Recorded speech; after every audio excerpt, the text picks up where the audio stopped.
Start with today's topics.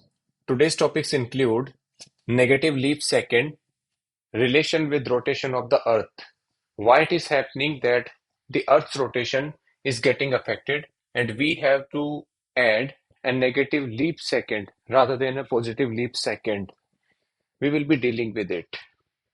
Second topic is regarding geopolitical turmoil that is playing across the globe. It is either geopolitical concerns in West Asia or Russia or Ukraine or other geopolitical crises. Those are playing through climate change. Private investments dropping. We will see what is the reason, how it can affect our economy, and what can be overall problems. Then comes the fourth one, India's 4P model. We will be dealing with it, part of the governance structure in GS2.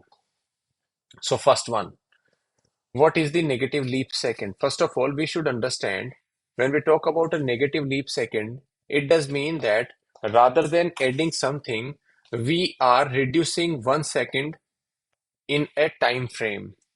So when we talk about the negative leap second, this is a particular phenomena that is coming out in the. So when we talk about timekeepers actually have added an extra leap second to clocks worldwide to adjust for this increase in the speed of Earth's rotation. So negative leap second actually is basically a opposite of this particular phenomena. Recently, it has been seen that according to the ice cap studies, the ice cap has been decreasing. So, first of all, what is the negative leap second? So, negative leap second, when we talk about it, as I mentioned, it's a second that is subtracted from our clocks to keep them in sync with the Earth's rotation. It is the opposite of the positive leap second, which is 1 second addition to our clocks. So, the system of leap second, as for your information, was introduced in the early 1970s, and so far there have been 27 positive leap seconds, but no negative leap seconds. This is because in the last few decades, Earth's rotation has generally been bit slow. In recent years, however, the Earth's rotation has been faster, and if this trend continue, we may require a negative leap second at some point of time. So the International Earth Rotation and Reference System, that is called IERS, International Earth Rotation and Reference System Services, monitors the Earth's rotation and takes decisions on when to add or subtract a leap second. The IERS actually aims to keep the coordinated universal time, which is what our clocks use, within 1 second of the universal time, which is based on the Earth's rotation. UTC is linked to the super steady beat of International Atomic Time. So, what are the reasons behind this negative leap second? Meltwater from polar ice caps. So, meltwater means the ice caps at the polar areas is now thinner or lesser, while the equatorial or the tropical parts are now flooded with the water that is coming from the polar areas. So the meltwater from polar ice combined with the shifting spin of Earth's core. You see, Earth is also divided in core areas. So the shifting spin of the Earth's core is causing actually Earth's rotation to change. Earth's rotation earlier was bit slow, so we used to add positive leap seconds, but now it is getting little bit faster, so we have to keep actually adding negative leap second. Because of the climate change, the speed with which these polar ice used to travel was faster. I mean, the climate change, actually, the amount of ice that used to melt has become faster. Scientists have recently pinpointed how meltwater from polar ice caps is throwing off Earth's rotation to a point that those who really care about precision timekeeping may have to implement a negative leap second. So does that mean that our days will be suddenly 25 hours long? It is not so, but yes, even a second of the changes in the time frame is important for geopolitical things like global positioning system, even the satellite communication, and how the satellites etc. are launched. There are two primary methods of timekeeping. There is number one universal coordinated time called UTC. It is also known as the astronomical time. It is based on Earth's rotation and it positions among the stars. Has long been as a global standard for clocks and timekeeping. It's what the time zones are based on and what people think of it as a time. However, Earth's rotation is not exactly a steady drumbeat. So in 1958, the to account actually for the gravitational forces of the Earth, whatever the pulse that the moon has on Earth's rotation field and Earth has on the moon, etc., has always challenged the timekeepers. That's why to account for this particular situation, timekeepers required one more exacting standard, and that started as an atomic time, and that is called International Atomic Time to come up with an exact speed of our clock tick. So there are two. Number one, universal coordinated time. Another is the international atomic time. So in 1958, the International Atomic Time Keeping Community agreed to synchronize both UTC and TAI. So there are these people are saying that the moon's pull on the earth and earth's pulls on the moon, and over time the effect of this is causing the earth to slow down in a minuscule like part of the 10 billion but non-negligible way. So this is how actually it can affect. So negative leap meaning you must have understood. What how the timekeepings are done, you must have understood. Why it is being happening, you must have also understood. And if you don't keep the negative leap second, then what can be the effects or negative effects on the earth, you must have understood.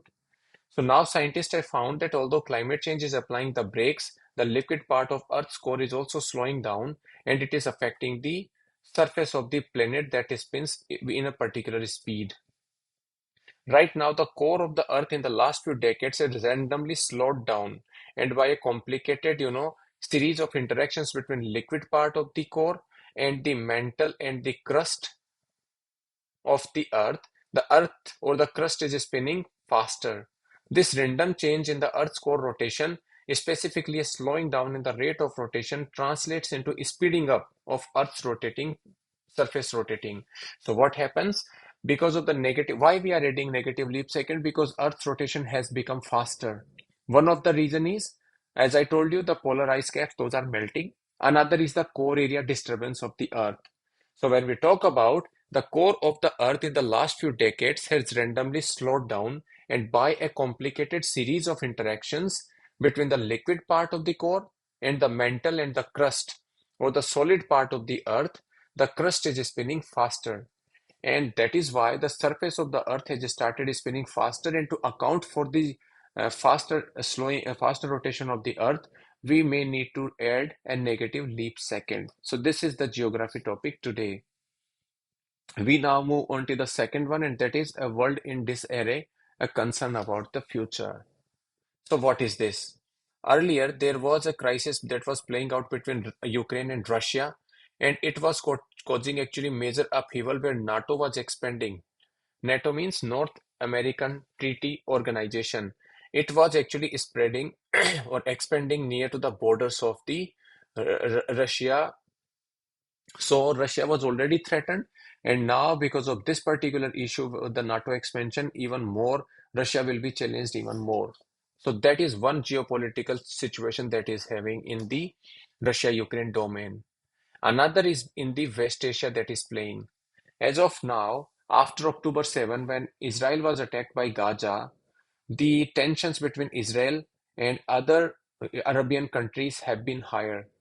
As you know, other Arabian countries have a significant Muslim population, and Israel and Palestine have their own differences. So Israel and Palestinian differences have caused a shadow over the Arabian Peninsular regions and Israeli countries, relationship, and that has been going on historically. But because of the Abraham Accords that were mediated by the USA, there was a sign of or ray of hope for peace, but that has also now is withering away. Latest flare-up in the incident has happened because of the Iranian attacks. So Israel in on April 1, uh, I mean bombarded few of the missiles on Israeli consulate in Damascus, Syria. And in response to that, Iran actually bombarded close to 500 missiles and including UAVs, etc., on Israel. Although Israel's defense system thwarted those attacks, but this has flared up the tensions. And even today, Israel is also actually launching the airstrikes, etc., on Iran. So this is how the specter of the geopolitical concern is playing out in West Asia. So that is another problem with it with respect to the Gaza and Western Asian countries, Israel and Western Asian countries because of the Gaza. That's why the geopolitics has been in a disarray today. When we talk about the USA role and China's, the dispute between US and China is also increasing from geo-economic domain to geopolitical domain now. As you know, geo-economic situation for China has been quite favorable because of the Chinese overinvestment and overcapacity and its flooding of the market in outside countries and export-led growth. Because China was able to grow for such a larger, scale, the problem engulfed for the countries like US and its Western allies. How? Because when China was engulfing the other countries' markets, even US own supply chains got reduced because of the lower production cost from China. So if US started, implementing a lot of production actually started happening in the shores of China, and supply chain shifted from US to China. So US started putting some trade barriers. The trade barriers have been a new phenomena between US and Chinese relationship. Second is US started, asking for the supply chain reconfigurations. Its supply chain reconfiguration initiative in part of the Quad is one example of this. Another where US is also trying to leap away countries from the Chinese sphere is also US is emboldening its own infrastructure commitment, financial commitment for infrastructure growth in it like-minded countries. That is also US doing. US is also trying to make partner Japan and South Korea to contribute to the South Asian or Asian countries' infrastructure growth. So that is also one of the reason. So this is how the US-China war is China's differences are playing out. When we talk about the US-Russia relationship and the emerging Russia-China axis also, between Russia and China, what is common is the political system. Political system of Russia and China is almost close to identical. Second thing is because of being the state-controlled economy, the grip on the of the state leadership on economy is also higher. So that is also one of the similarity. Another similarity is that both are troubled by the or both feel actually that they are troubled by the European and the American system. So they just want to diversify their relationship. Number four is Russia is also dealing with the sanctions by US, and even China actually is also grappling with the technological sanctions and other sanctions by USA. So that is also fourth point between Russia and China, how and why they are coming together. As you know, because of the sanctions, Russia cannot sell its oil and other things to the Western market, especially after the Ukrainian war. China is taking the benefit of it. China and Russia has been a partner in commodity trade also. So the dependence of Russia for getting the payment from China after supplying the products is now increasing and growing more. So that is also one of the reason. And it does not mean that Russia and China relationship is free of challenges. It is maybe occasional because after a particular point of time, the differences will again, widen because both Russia and China are now targeting a region called Central Asia. So countries in the Central Asia where Russia used to feel its natural sphere of influence in Central Asia is also getting little bit challenged. China's role in Central Asia is a big concern for Russia. But because of other concerns, the cost and benefit analysis for Russia is making that, the Central Asian part is little bit down. Second thing is China's increasing role in West Asia and Russia's declining sphere in West Asia. Russia would never want its interest in West Asia also to be taken over by China. So that is one of the another major concern. One of the major, another concern between Russia and China can be about the South China and other issues as well.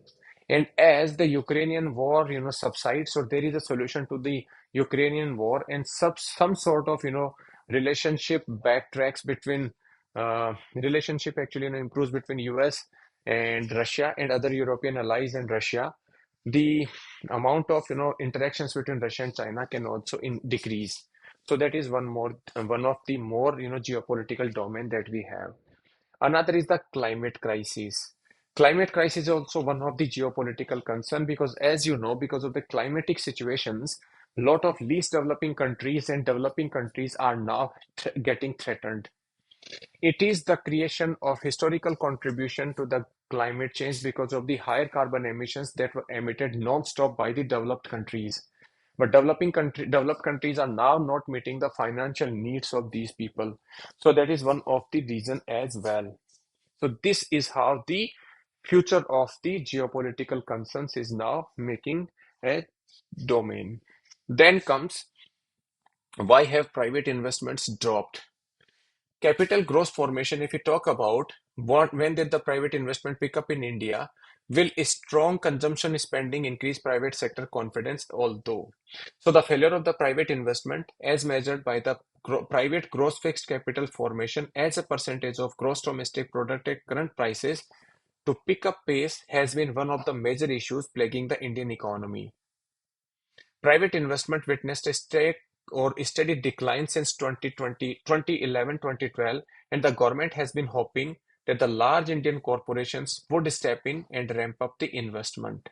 When we talk about the gross fixed capital formation, it refers to the growth in the size of fixed capital in an economy. Fixed capital refers to the things such as like buildings, machinery, for instance, which require investment to be created. So private gross fixed capital formation can serve as a rough indicator of how much the private sector in an economy is willing to invest. And why he would invest? Because of the demand and supply situation. When there is a demand and lesser supply, then always, and the consumption is higher, then always an investor would want is to invest. So overall GFCF means gross fixed capital formation also includes the capital formation as a result by the investment of the government. So GFCF matters because fixed capital, by helping workers produce a greater amount of goods and services each year, help to boost economic growth and improve the living standards. So, in other words, fixed capital is what largely determines the overall output of an economy and hence what consumers can actually purchase in the market. So, this is about the private investment. So, what about the low private investment? That is, would be a slower economic growth. Why would a low private investment would be? Number one, low economic growth. Capacity of the economy already may be running higher. Number third, the push by the government to increase government investment is also seen. When there is a government investment only or overcapacity done by the government spending, then also private sector may be a little bit lesser in investing. Sometimes the higher inflation and due to higher inflation, the interest rates also can play a major role regarding the low private investment. Then comes the fourth topic, India's 4P model. Number one, political leadership. Number two, public financing. Number third, partnership and people's participation is now helping India achieve success in the national program. What is the political leadership? Greater collaboration between center and state relationship, greater collaboration between the ministries not working in silos, political leadership where the stability is being provided for the by the government. Then comes the public financing. Public financing, just now I told you that the government is spending for a lot of programs has been increasing. And government spending is also actually, leaking the gaps as well. You must have understood that because of the digital transformation, the government's leakages of the information and the financial resources has been lower. So that is also causing a public financing at a particular time and frame with a better choice of the and a better target of the schemes. Then comes the partnerships. So the partnership between different wings of the government, partnership between different ministries, partnership among private and government institutions, and partnership between other global countries which are also contributing to the success story by implementing their own model of successes. Number fourth is the people's participation. You must have understood that people are now actually, getting more aware because of the digital things as well. The behavioral patterns of the people have been also on a good path. People's participation in schemes has been also higher because of the schemes we must have seen, like in the Swachh Bharat Abhiyan, etc., where people change their own behaviors. So people participation have also helped India achieve success in national programs. So the national programs has been, so the contribution of this will be higher in meeting SDG goals in India as. For more such videos, you can like the button and subscribe the channel. Thank you.